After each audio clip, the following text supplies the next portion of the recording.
મહત્વના સમાચાર રાજકોટથી સામે આવી રહ્યા છે। અહીંના મોટી ટાંકી ચોકમાં એક અકસ્માત સર્જાયો છે અને અકસ્માત સિટી બસે સર્જ્યો છે। સિટી બસ ચાલકે સ્કૂલ વાનને ટક્કર મારી। સ્કૂલ વાનમાં જતા કેટલાક બાળકોને સામાન્ય ઈજા થઈ છે। બસ વાનને ટક્કર મારતી હોય તેવા સીસીટીવી સામે આવ્યા છે। અકસ્માતની ઘટનામાં સદનસીબે કોઈ જાનહાની થઈ નથી। વિદ્યાર્થીઓ શાળાએ અભ્યાસ માટે રવાના થઈ રહ્યા હતા અને તે દરમિયાન આ ઘટના ઘટી। ખરેખર સદનસીબે મોટી દુર્ઘટના ટળી છે, નહીં તો બાળકોમાં મોટી ઈજાઓ અને જાનહાની સુધીની ઘટના ઘટી હોત, પરંતુ સદનસીબે તમામ બાળકો સુરક્ષિત છે।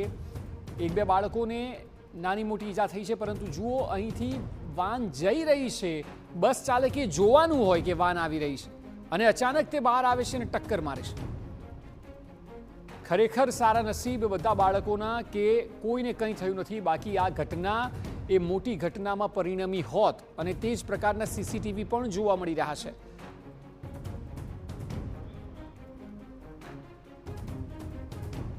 તો જે સીસીટીવી છે તે સવારના છે, જ્યાં એક સ્કૂલ વાન તો બાળકોને લઈને જઈ રહી છે। બસ જે અંદરથી આવે છે, મેઇન રોડ પર તો સ્કૂલ વાન જઈ રહી છે, અંદરથી બસ આવી રહી છે, તો બસના ડ્રાઈવરની એ જવાબદારી છે કે તેને ધ્યાન રાખવાનું હોય। અહીં કોઈ મોટી દુર્ઘટના સર્જાઈ હોત, પરંતુ સદનસીબે સર્જાઈ નથી। સ્કૂલ વાન જે દિશામાં જઈ રહી છે તે મેઇન રોડ પર જ છે, બસ અંદરથી આવે છે બહાર અને બસનો ડ્રાઈવર એ ટક્કર મારે છે। જોકે સ્પીડ બસની એટલી નહોતી એટલે તરત બ્રેક વાગી જાય છે, જે સીસીટીવીમાં દેખાય છે।